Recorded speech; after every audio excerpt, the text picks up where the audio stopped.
All right, thank you for joining us today on this pleasant Sunday morning. My name is Carla E. Wilkes, and this is our co-director and director in charge, David J.G. Doyle. Voice director. I'm in charge of the actors. So whenever someone says, "All right, I want to act," I say, "Let's see what you got," and I help Eric, the guy who's in charge of the whole thing, get the best performances out of our actors and actresses. So the synopsis of this film is that, as some may not be aware of, this is called Journey of the Spark, the first fan-made film of My Little Pony, set between the events after season 2, and just before season 3.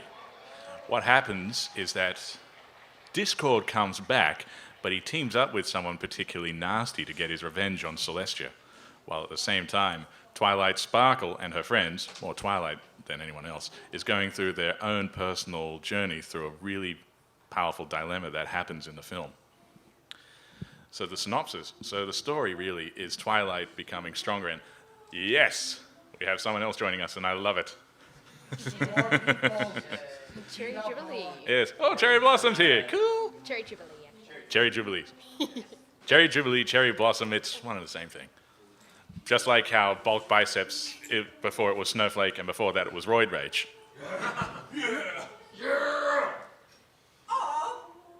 That is best impersonation. Yeah, Snowflake when he was born. Did you just see little biceps? Yeah. Which sadly Snowflake was cut out as well. Hang on a sec.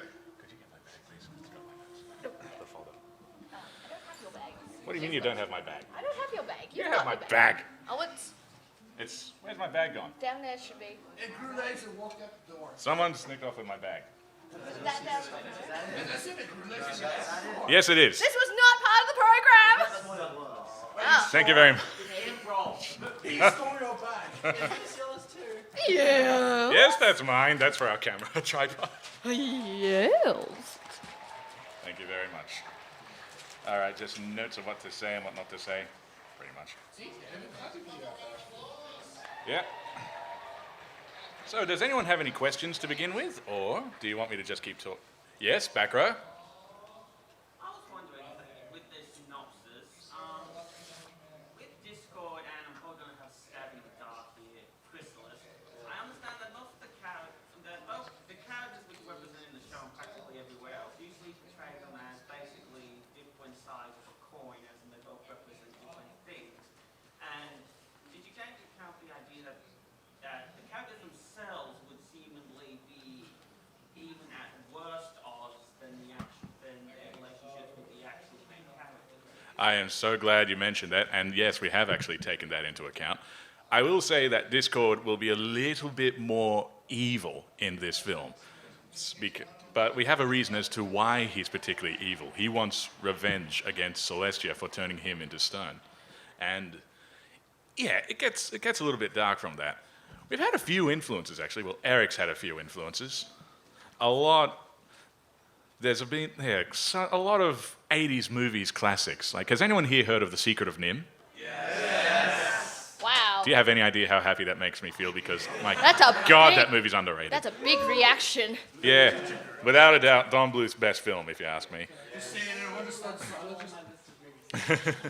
Yeah, so we've taken inspiration from that, as well as other things like An American Tale.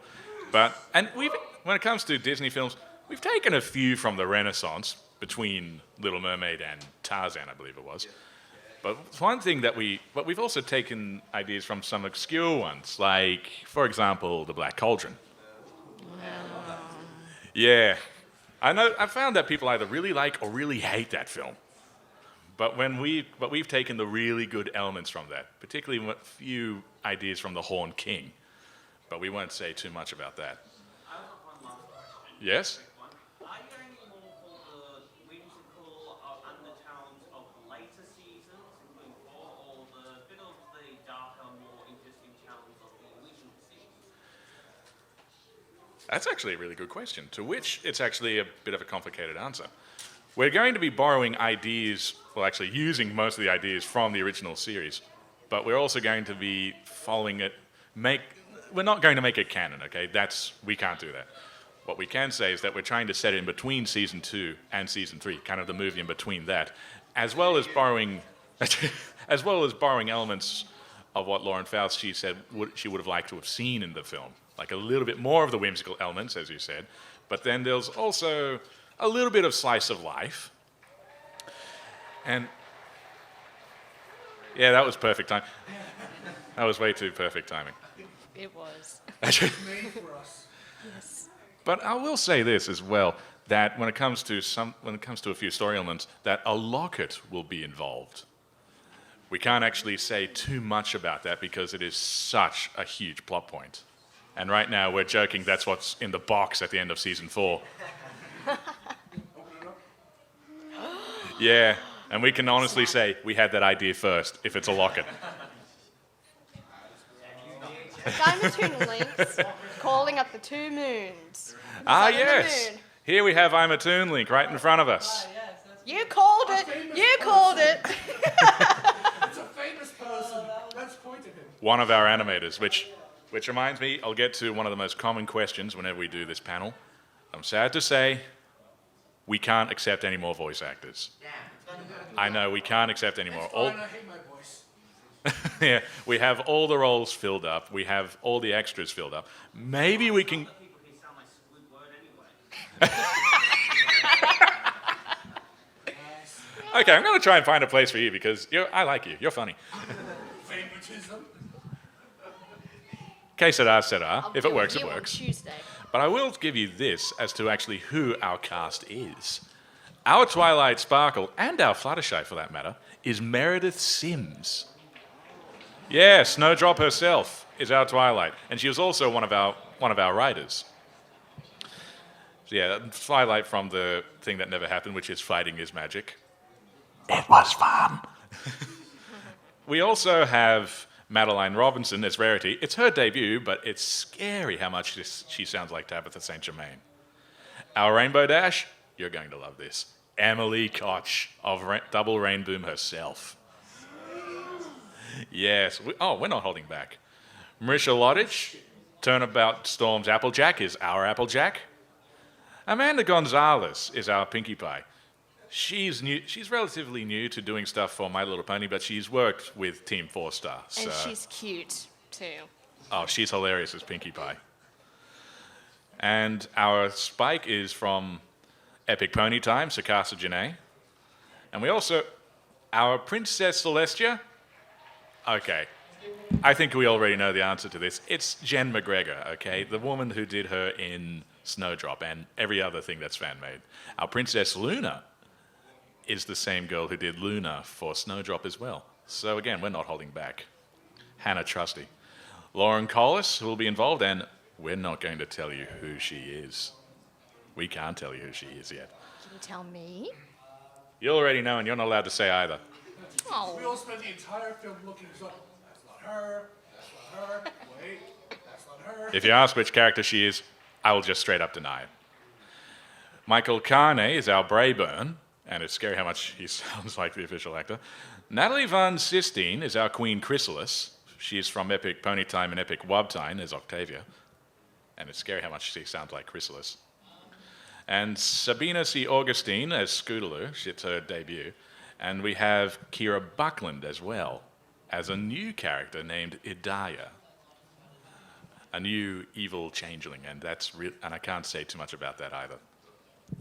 And there will be a few whimsical elements because where I said we borrowed from other ideas, this will be a musical movie as well. And our songwriter is Forrest Rain himself.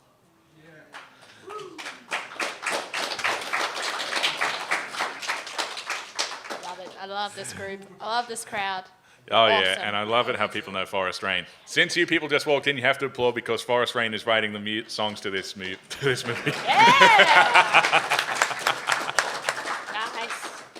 Thank you very much. And Jeff Burgess is our lyricist. And our main score composer is David J.D. Kazada. And Dennis O'Keefe is not only our composer, but also our orchestra arranger. This is what I love about this community. We had one guy heard of our production. He said, "Hey, would you like to get a small orchestra for this film?" So yeah, when the score to this is going to have a full, proper orchestra, something like 50 piece. I'm sure Lauren Faust will be proud of this. She'll be like, oh. Yes? Do you expect a DVD release, or is this going to be a strictly online sort of thing? Strictly online, because we can't sell. That's Hasbro's rule. We can't sell anything. And your phone's ringing. I bet you it's my dad. Alright. All right. So, Yes. Alright, so our head writer and screen story and screenplay is Eric himself. Co-writer is Eric Marmont. Eric Schneider is our co-writer and story editor. Jonathan Sorosis, Sierwa, is our co-writer and story editor. Meredith Sims is also our co-writer, lead story and editor. And David Hammonds is our script advisor. Yep. And I've had it. You should be doing all the applauding, you lazy Stop guys. doing that. Why?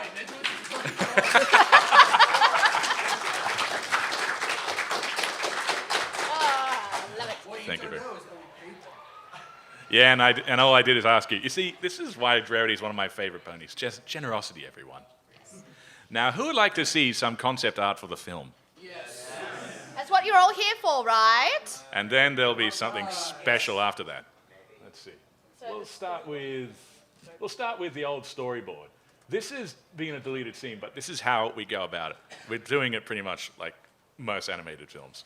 So this is one of the original openings. So as we go through, we see that there are camera angles zooming in on an old book, which is akin to the first season.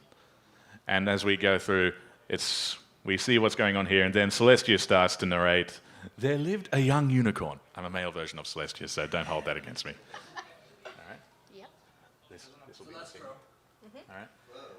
And she's talking about Twilight Sparkle, about all the years she's studied and all of that. And then the next one, That's not me. That's not me. oh, that was perfectly timed. Yep.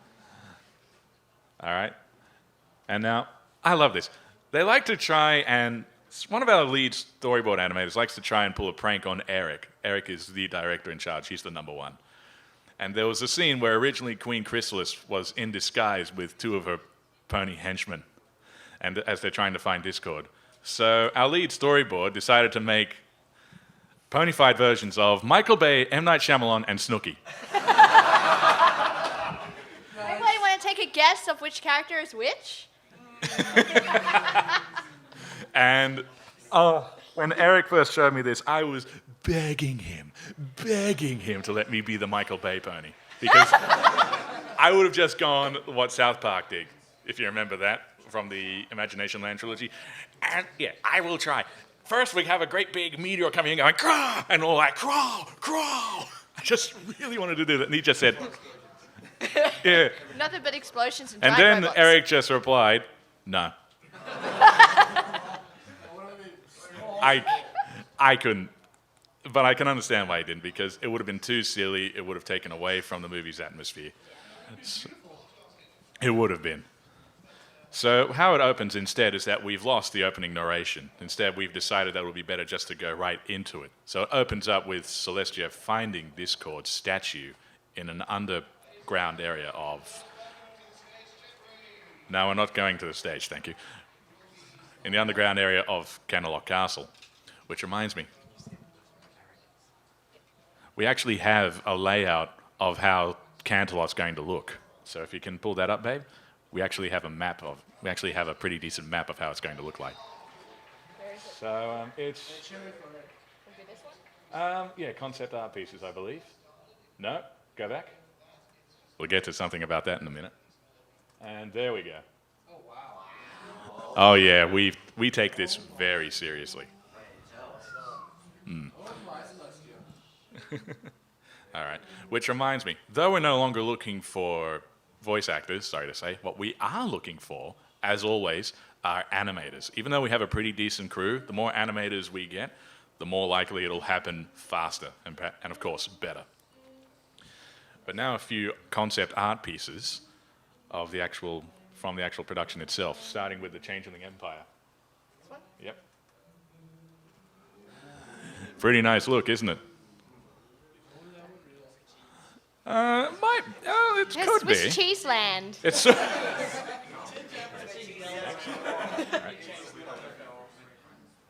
Wait, when the wind blows, does the entire kingdom whistle? Maybe. Maybe. I think I'll suggest that one to Eric, actually.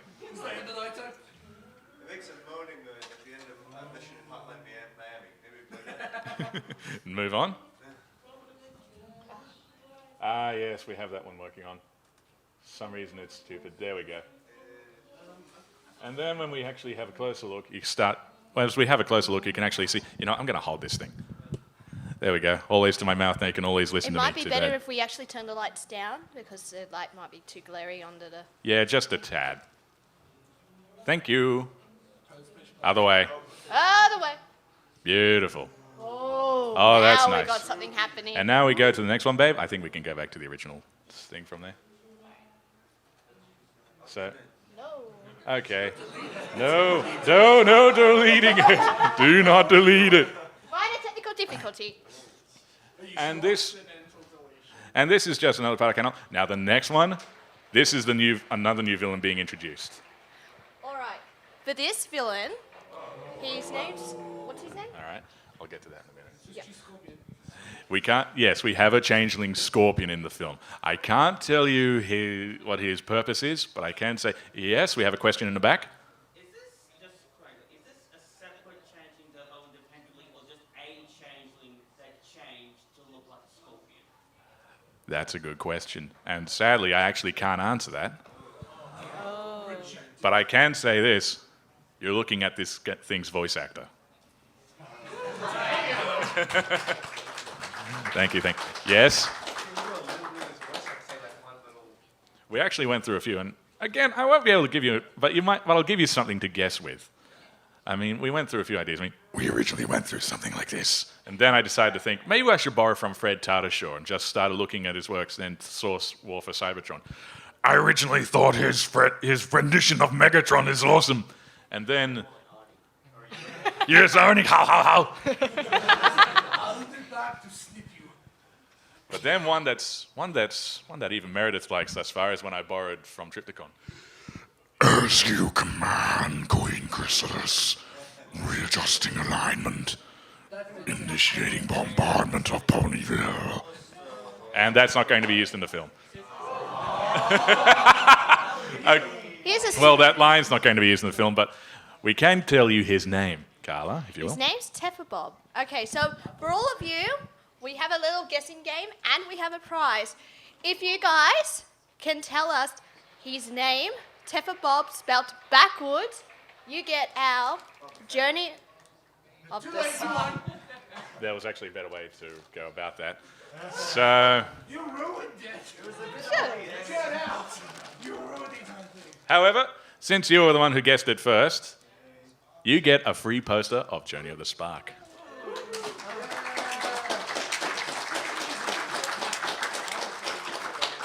But yes, and I was the one who actually came up with that. Yeah, your Eric fault, just your said- fault.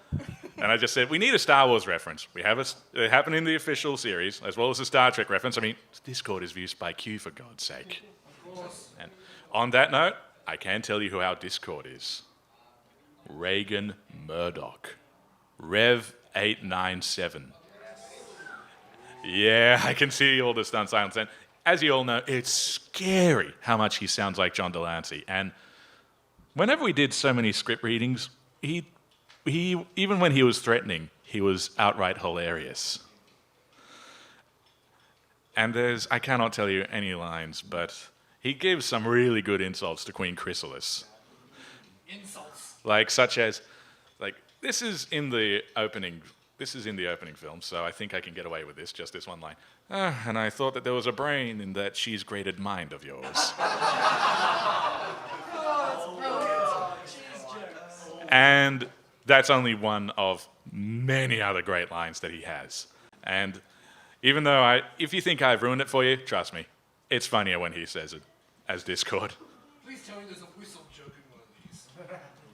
Actually, I think I'll try to work that in now. Because I just got to work that in. you gotta. Come on. Maybe. Yes, I like you. You ask really good questions.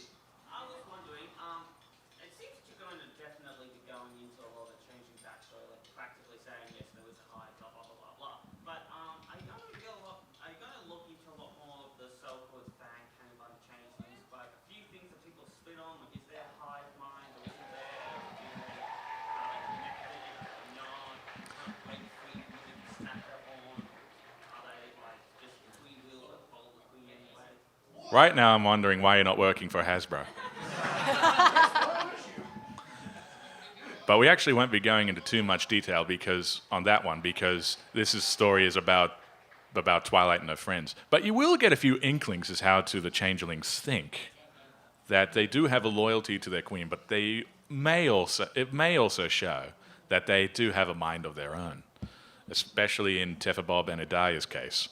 And how Adaya came up, we originally spelt Mara Jade backwards, and then we thought, nah, that was too stupid. So then we just took a few elements of that. So now, all right, let's have a little treat, shall we?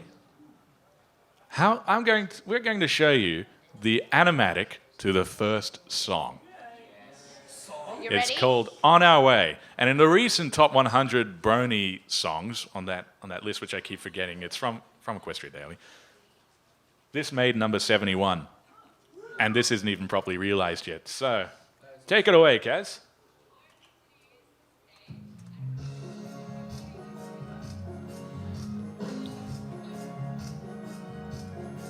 Today I'll shine like I've never shone before, and time will show the princess that I'm ready for more. On the dazzler and magic, every step that I've done, and I'll prove to her I'm ready for my place in the sun.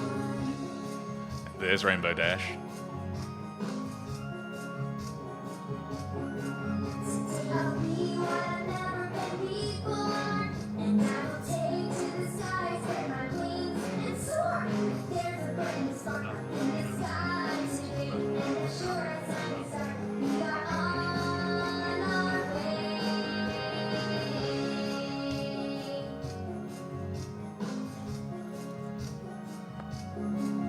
Today I'll rise, we are across, fancy drinks, crystal glass, cider rings of us. In your cruises of the day, hold your horses, they're okay. Dressed up in pony squabble, we are on our way. And she gives her tuba away. Always riding ponies, dancing, having so much fun. I cannot wait to celebrate and picnic everyone. Those mountain ponies from every place under the sun. Lessons, ponies, really? Of course. Better than that, save the century. Mickey, maybe I'll hide in a cupboard locked by the door. There will be thousands of ponies there by bar. Are you sure? I can find a little corner. I can use for a day. Don't listen to Pinkie Pie. She's got off the hay. And as sure as the wonderful flies, we are on our way. We roll together, flying free on the top, and we'll party it. And as sure as the moon is gray, we're on our way.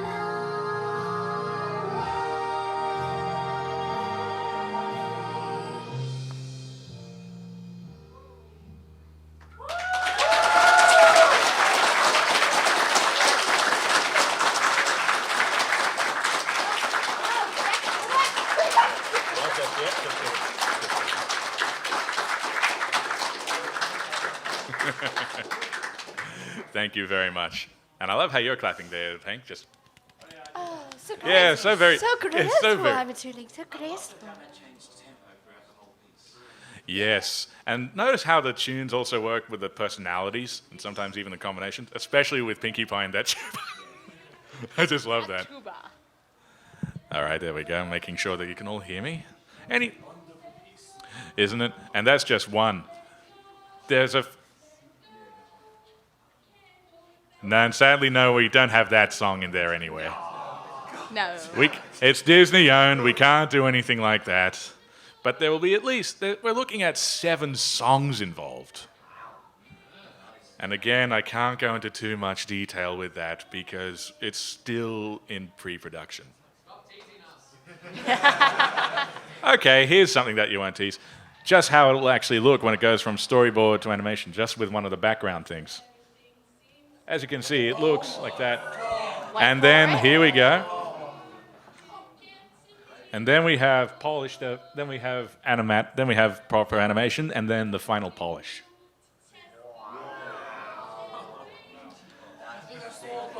Yes. Now, in terms of them actually moving and saying something, we just have something quick for you to show. Yep. June next year. What he wants. Animatic, What he wants. animated.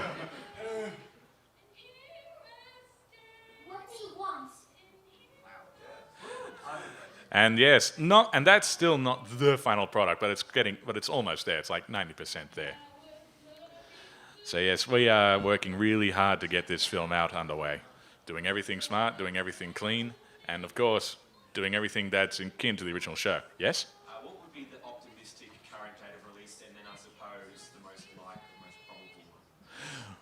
Most probable is actually June next year, because even though we have quite a lot of animators, we always want more, but we've made it so that it will be June next year. And that is the probable and hopeful. But at the very, very, very, very, very, very, very, very, very worst, December next year. But we want to try and make it June. Maybe even earlier if we can.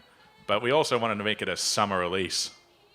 Can I have a cinema meet when it comes out? Or just in the cinema, just watching it. May? What are you? There's an idea. Yes? Where will it be available to watch? YouTube. And there's a YouTube channel that's aptly named Journey of the Spark. So you get frequent updates there, as well as on its Tumblr blog. And I like you. You have really good questions. Is this an Australian or an American production? Worldwide. The most of the guys involved is from America. Eric is American. He's the guy in charge. But I'm the voice director, and I'm Australian, as you know. We also have a couple of our animators are from Australia, including I'm a Toon Link right here. Hello, famous person. But we also have people from Britain. We have people from Germany and Korea helping us out. Yeah, Korea. And Yes. oh yeah, of course our actors will be American. Well, American and Texan. Yeah, all types of American. I thought to Eric, can we have a British accent in there? Like, could I make Teffa Bob British? And then we thought about it and I tried it. Didn't work. No. Just really didn't work. All right. Well, again, I'll show you a voice which they might want to use, which is, all right, so. I am Teffa Bob, the Master of Darkness. So instead, we tried it as a British version. I am Teffa Bob, Master of Darkness. See, American actually works better for that. Yeah, well, we're all in agreement. Eric will love that. Now, moving on from this. Now then, what can I say? And there's probably one question which we're going to have. Some characters which we actually did have to cut out for a replacement for new ones. The ones which were sadly cut. Cadence. Yes. Shining Armor, which really hurt Michael because our Brayburn actor does an impeccable Shining Armor. That hurt him to see. Oh, Yeah, tell me about it. But yeah, and Trixie was cut as well.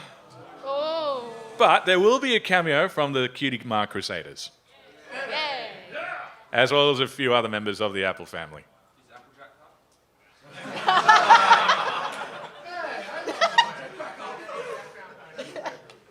Get out. I'm kidding. For you. No apples for you. Nah, I'm joking. No, but again, there will be some new things involved. I wish I could tell you, but I can't. But one thing that I would like to say, there will be a Pinkie Pie number. Pinkie will have her own solo, and yeah, it would have been a sin if she didn't. Okay, I'm just going to say that right now.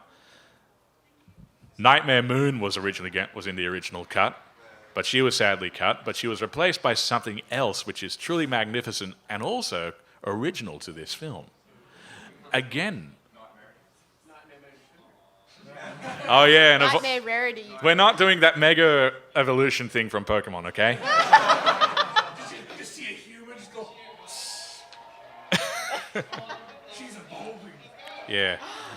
And Adaya, as you all know, is voiced by Kira Buckland, and we're thinking of making one idea that we have is like an evil version of Twilight for this.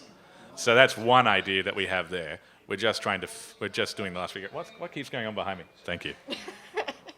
Sorry, it's just a little distracting when all these colors just keep changing around. Ooh, colours. Yeah, I think the lights Colours. can come back on now. Light, please. Let there be light. Come on, we can get this working. Come on. Light. Light. Light. Celestia, where are you? Thank you. Yes. Wow. Hey, everyone sitting down. We actually have some seats over here. And a few over here too, if you want to take a seat. There's room up here. Wow, For one more. I am tickled. I am so glad to see this many people here, especially since there's something awesome going on down there. Thank you very much. Yes. Now, I will also say this. Thanks to Brayburn returning, Appaloosa will return as well. Including a funny scene with a few random ponies here and there. Randomness. Nah, it just needs to be about 20% cooler. So does Melbourne weather-wise right now. Yeah. You're going to take Rainbow Dash for that.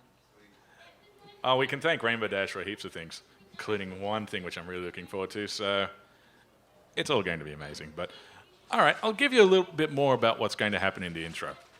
As you may know, Chrysalis will return, and she teams up with Discord, and then they form an alliance. And then... Will they have a villain song, a duet? That would be amazing. We're discussing that. We are discussing that. We are discussing that. We don't know if we can make it work yet or not. So, no promises there. Ooh, you're at the back again. I was thinking, a Discord Chrysalis would just be too easy. I was wondering, do you get to see a Discorded changeling having a spewing lava over the place or something? Oh, what? Not only is that a good question, that's... Ooh. You got him thinking. Yeah, you do have me think, mate.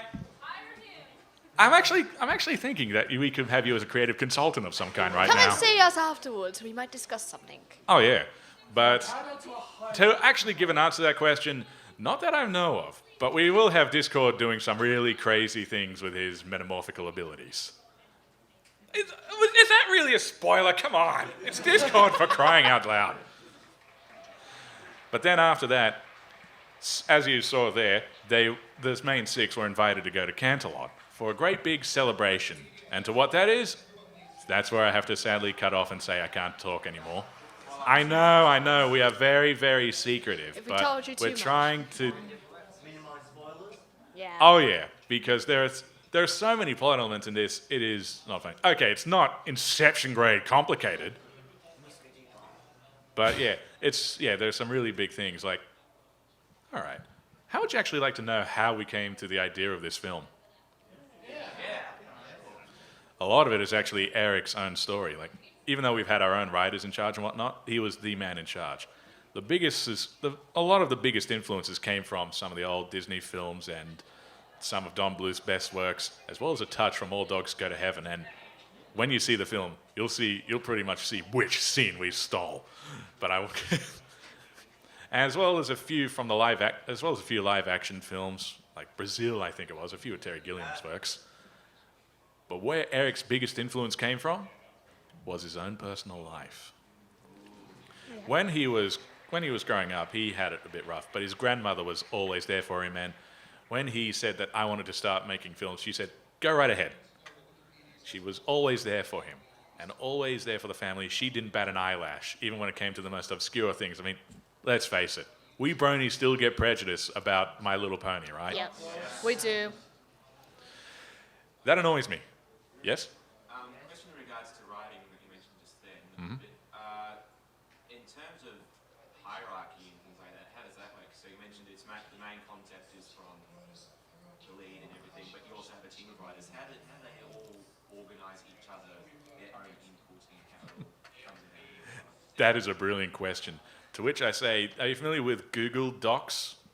Yes. What they do is that Eric writes out a draft. He wrote out many drafts, along with a few guys who spotted things here and there. And then they just creatively wrote things together as well. Yeah, so there was hardly any clashes or anything like that? Things went smoothly? Or... Very smoothly. There was one or two disagreements, if you could call it that. I mean, these guys, we're a family. All 70 plus members of us. Yeah, that's how many actors, those include actors, writers, the animators. It's a huge crowd. But yeah, it was all Eric. Most of it is Eric because, well, it was his idea and it's his vision. Others have a few things, and I have a few improvised lines here and there, which, oh God, I can't even tell you those. Oh. We can say teasing us. It'd be worth Thank it you. in the end. Yeah, you have to be patient because it is worth it. It is worth it. But thank you, well said. By the way, are you cosplaying as anyone, or is your hair just grey because it's awesome? I'm here to bring the magics.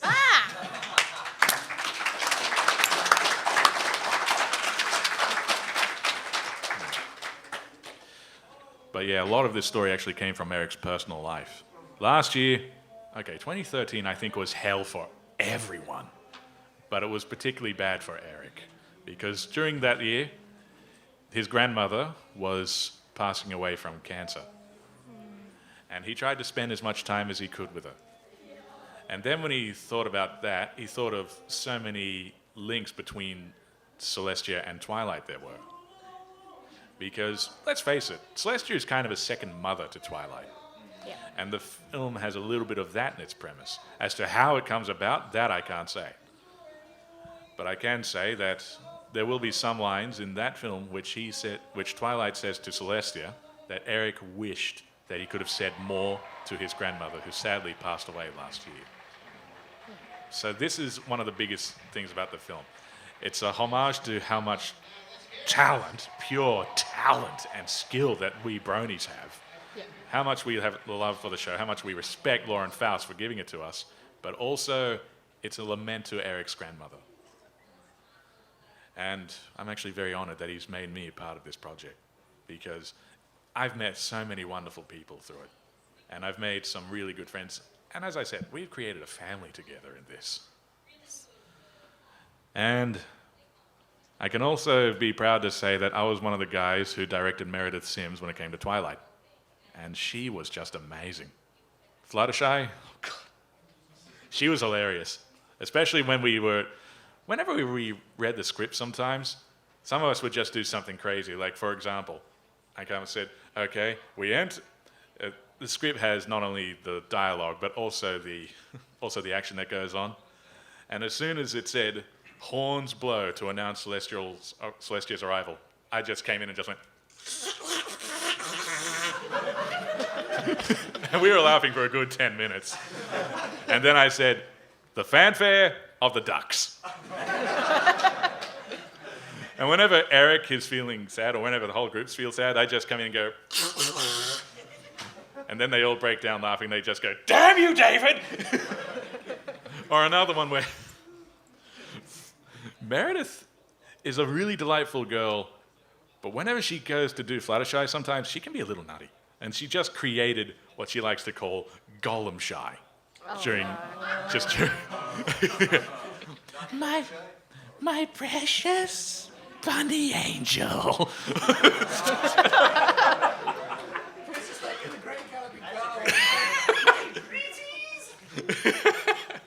And yeah, she did do it. Actually, she actually did do that as a reference. Fly, my pretties, ha ha ha. She couldn't. None of which is going to be in the film. Maybe separate track of all Do an outtakes thing at the end. Oh, we'll be doing outtakes. We We'll be should. doing outtakes. We may even be animating some of the outtakes. Some bloopers. There's actually... Bloopers. Yeah, there will be bloopers. There were heaps of them. There was even a few of mine from Teffabob, which as I... that line which I actually used, I just did that for a warm-up. And then I just said, okay, for those who are new to this, I said to warm into Teffabob, well, one voice choice for Teffabob, we're still deciding, but this seems to be the most popular choice. As you command, Queen Chrysalis, readjusting alignment, initiating bombardment of Ponyville. Eat your heart out, Fred Tatashaw. Why the hell aren't you Megatron?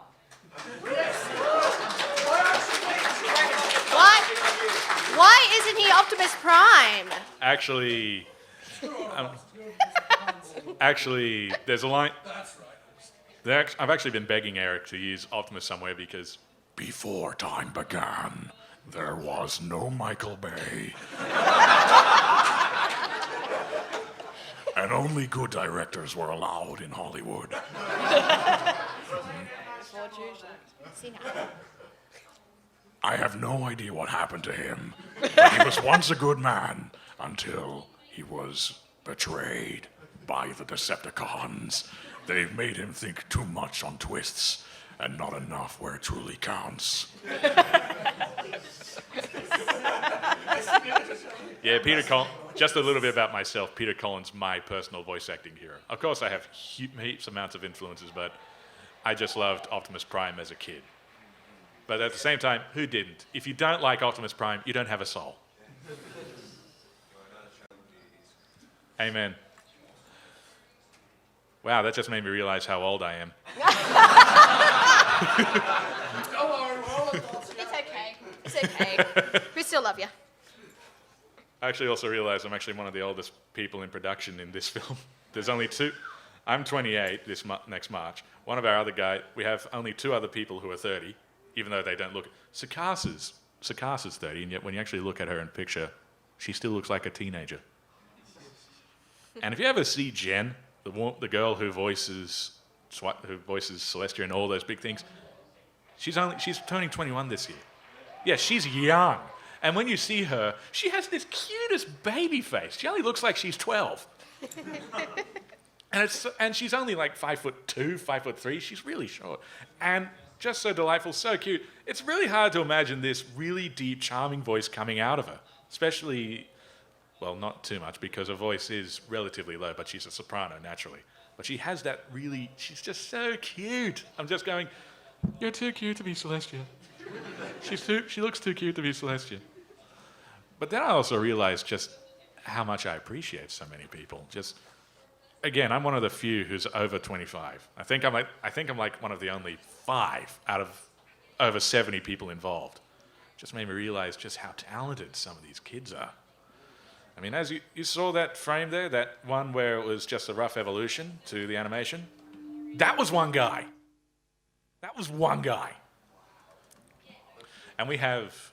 Was that out there, that feedback? Yes, I think it was. So yeah, we're fine. We're also fine for time too, aren't we? Yeah, 15 minutes. Yes? In regards to voice acting, what kind of coaching techniques do you use when you're trying to do the voices, and do they differ from person to person as they're doing their characters? I like your question. So, when it comes to coaching, I usually give them good warm-ups.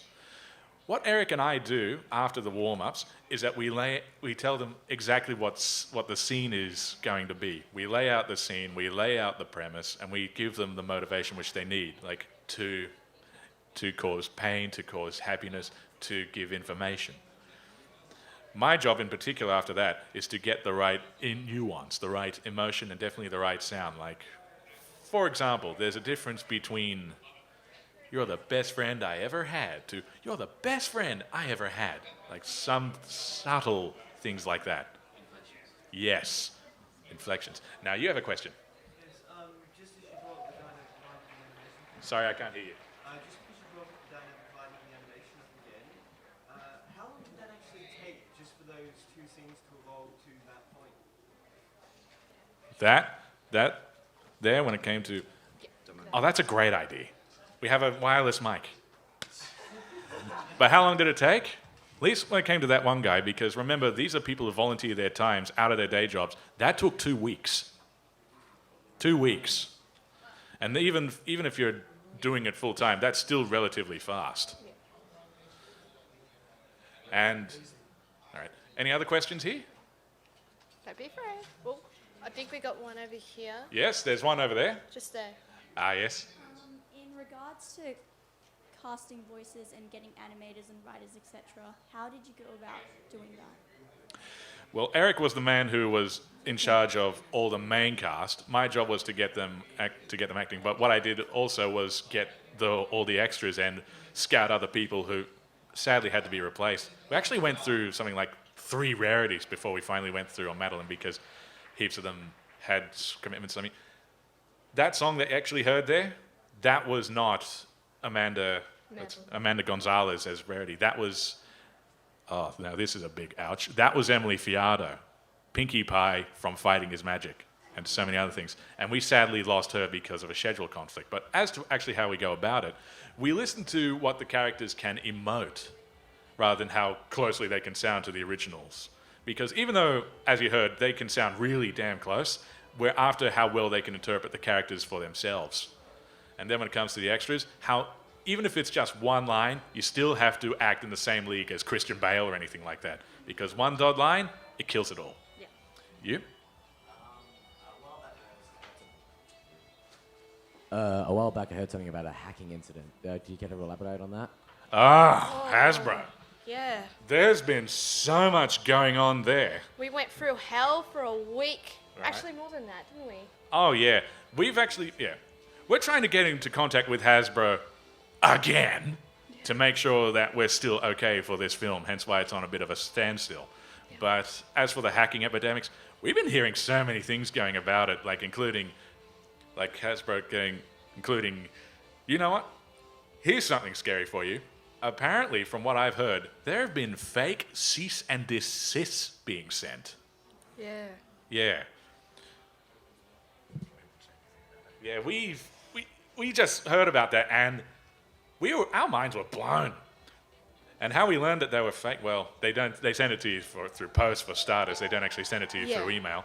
And they try to respond within 10 days. So, yeah, whenever they get a cease and desist, they usually want you to answer back pretty quickly. And when some of these people tried to contact these companies, well, this particular company, they've yet to get a response of any kind. So, yeah, so this huge hack epidemic of Hasbro has caused so much trouble for so many people.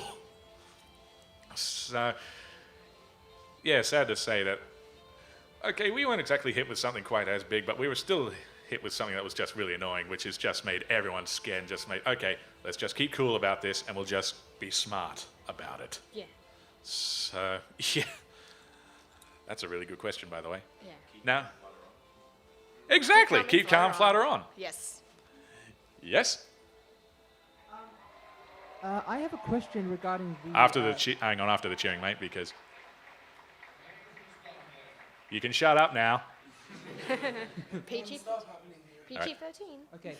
Now I'm an up and coming voice actor, but I actually don't know because I'm only new to the voice acting stage, and I'm exactly wondering where can a person go online on the internet, brony based or not, that they can actually find a place where they can audition and send in their auditions. Ooh. That is a brilliant question, to which it's actually a little bit hard to answer now, because if you asked me that, say, 3 years ago, I would have just instantly said Voice Acting Alliance, which is an online community of voice actors everywhere, which sadly has died down. Yeah. But behind the voice actors is also a really great site, because not only does that give a lot of really good information of pretty much every single voice actor there ever was, or person who has done voice acting, but there are people there who do projects and can lead up to anything that you want, such as Final Fantasy, just doing fan dubs mainly. And there are heaps of people that go around doing it as well on YouTube. I do it for fun and good practice. It's something that you just don't do for money, because that's where you'll get in trouble. But as long as you say it's for practice, for training, and for fun, you're fine. Yeah. And there are heaps of people who do that. Also, Rito Gunn, who does the voice acting of Stephen Magnet. Yeah? He runs a website called Fanbuild. Yes! I heard that yesterday, and that is a marvelous place to go. Yeah. Yeah, I'm looking more into that myself when I get home. Now then, yes? Just thinking how you said before that you can't release it to cinemas tonight and make a whole bunch of money off it. Are you guys allowed to run Kickstarter or Indiegogo to help make things go faster? Or? Sadly, no. No. No money allowed whatsoever. No. What you can do to support us is just keep liking us on the Tumblr and on YouTube, and just keep saying that we want this to happen, because what we don't really need actually is money. Because as strange as it may sound, despite the fact that this is the biggest brony project online, really it is. Okay, one of the two. Yeah.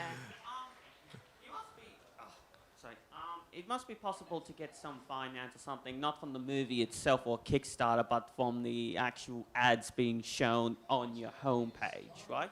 No. Whenever we do get AdSense, it just goes straight to Hasbro. Ask Yeah. the people who did Double Rain Boom and, Yep. and Snowdrop. The only people who make money on their own, last time I checked, is Jan Animations, but that's because he makes it a parody. Yeah. And yeah, Hasbro say, yeah, that's fine, do whatever you want. But when it comes to one thing where they just don't talk to them properly, I mean, you know what? A good example is Fighting is Magic. They're actually really good people, but they just went a little too far, because if you actually start making too much money from this, Hasbro could actually lose their trademark to someone else. Yeah.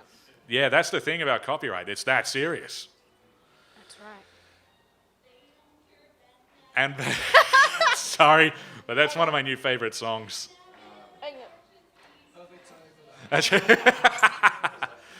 But yes. Anyone else here have another question? I just want to know, like, what's your favorite experience from working on Journey of the Spark? I was hoping someone would ask me that. My favorite experience was literally to become part of a family there. I actually speak with those guys a lot, and we're actually collaborating on so many other things. Like, for example, after we're done with Journey of the Spark, Eric has ideas for his own original animated series. And, but if I was to pick a best experience, again, it would actually be the job that I have, which was doing my voice acting work for the Scorpion, and as well as a couple of other characters, though we're still deciding on the voice. It's still really fun to do. But also just being involved in directing and working with those other actors and actresses. Meredith Funds was heaps of fun to work with, especially when it came to Fluttershy. Kara kept saying, Dave, stop trying to make them laugh. And then after that, we were saying, Meredith, we have to keep going, but you're hilarious. I love you. Marisha Lodge as Applejack, she was great fun to work with. And when it comes to me as a voice director, most of the training that I got was doing community courses in NIDA, as well as listening to some other great things. Believe it or not, even American Dad. There was one episode where Stan could not act at all. So he just went, and Roger came to him and said, all right, I want you to go to this acting school here. And then Stan looked at it and said, it's going to be you, isn't it? He said, could be. And then I learned that Seth said that when he was doing that episode, it was actually a callback to when he was learning how to be a director. Like, for example, Roger, as this famous acting director, said, whenever people do a line, I don't say, I want you to do this first, I do this first. I want them to go on stage first, give me the line, and then I ask them, how did that feel? When I saw that, I just said, I'm stealing that. And then whenever some actors, after we set up a scene, a layout of what's going on, we have them do the line and then I say, how did that feel to you? And they will respond, that felt really good. We can perhaps do that a bit better. But there are times where it just hits the mark. Yeah. One guy who was way too easy to direct was Rev as Discord. Nearly all of his lines was just the first take. It was just the easiest thing. Like, there are some people where you just don't need to direct. You just literally just say, do your own thing. And you just keep on track with it all.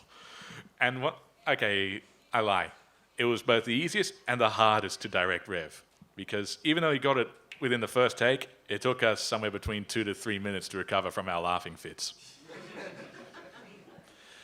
But my favorite experience though was just working with all these people and just allowed to be a part of it, to which I am grateful to this very day. And to that, again, even though I just said it, I say it again, I am beyond grateful. And now you had a question. What would you say is the most enlightening thing from this experience? What would you say is the most enlightening thing from this experience? I'm so glad that I've learned this from doing this production.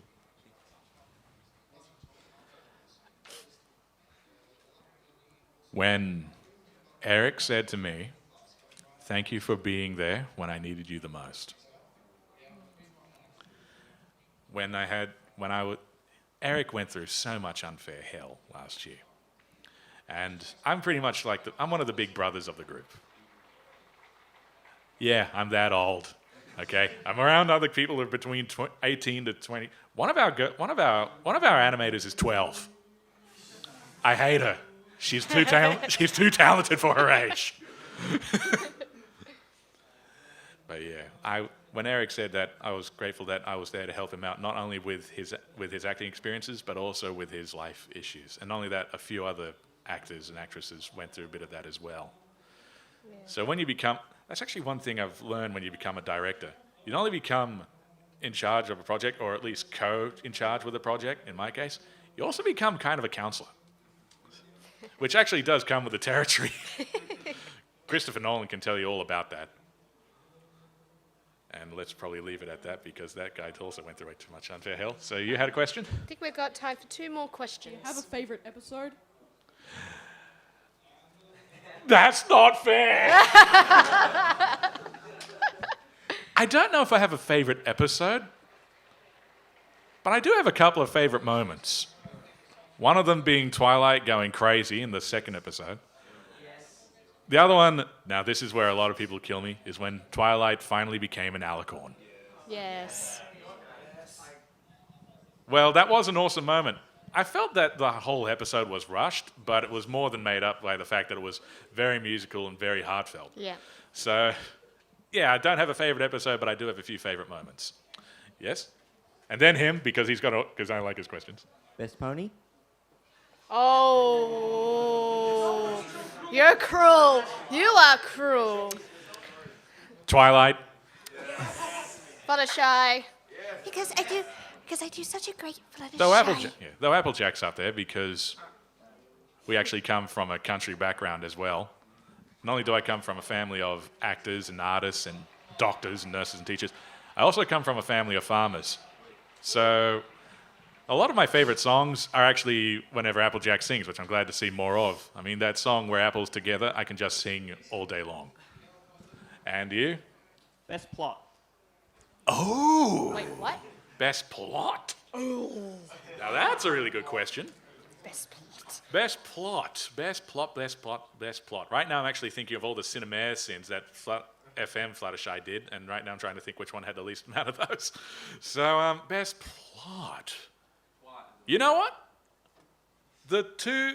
Every single season starters, the first 2 episodes of all the seasons, really, because they're great ways to open. I mean, the first 2 from season 1, okay, the reason why those were so particularly good was because Lauren Faust herself wrote those. But then when we get the return of Harmony, just the introduction of Discord, how can you not enjoy that? So the one that probably had the best plot, okay, if I was to pick, it would actually be a 2-way tie between the return of Harmony and the Crystal Empire. Those would be the ones which I think have the best plots. Now, we just have a little bit more time. Was there something you want to say? I know a perfect way of closing this whole thing. All right. Oh, yes. Come on, everybody, sing it with us! Turn up the volume. We traveled the roads on a generation through life on and on. Sing our song across the Pony Nation from Equestria and beyond. We're apples forever, apples together. We're family but so much more. No matter what comes, we will face the weather. We're apples to the core. There's no place that I'd rather be than where we'll be my family. Round to where we see We're apples forever, apples together. We're family but so much more. No matter what comes, we will face the weather. We're apples to the core. And I ride where there can see. You can throw at me.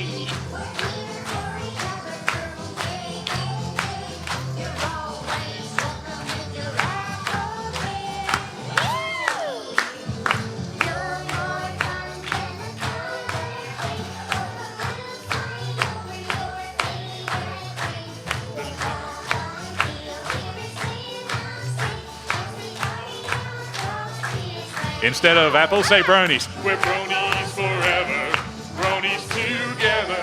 We're family, but so much more.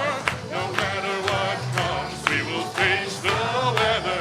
We're bronies to the core. Yep.